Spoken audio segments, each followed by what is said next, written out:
High, আমি মনীষা। আবার একটা নতুন ব্লগে তোমাদের সকলকে স্বাগত জানাই। আজকে চলে এসেছি একটা পাঞ্জাবি কিনতে।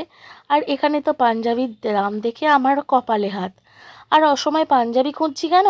কারণ আছে, বিয়ে বাড়ি, সেই জন্যই তো একটা হলুদের পাঞ্জাবি খুঁজছি। তো যাই হোক, আমি আমার পছন্দসই একটা পাঞ্জাবি নিয়ে চলে এলাম জুতোর দোকানে, আমার একটা জুতো কিনবো বলে।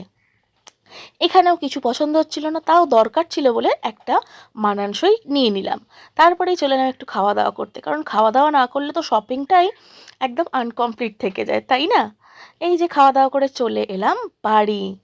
বাড়ি এসেই চলে এলাম বিয়ে বাড়িতে। এইটা হচ্ছে আমার ননদের বাড়ি। আমার ননদেরই 25 বছরের বিবাহবার্ষিকী পালন হচ্ছে খুবই স্পেশালভাবে। তো আগের দিন একটু মেহেন্দি সেরেমনি হচ্ছে। এই যে কত সুন্দর বরের হাতে লিখে দিয়েছে, আর কনের হাতের মেহেন্দিটা আমি পরে দেখিয়ে দেবো, কারণ কনের হাতের মেহেন্দি এখনও রেডি হয়নি।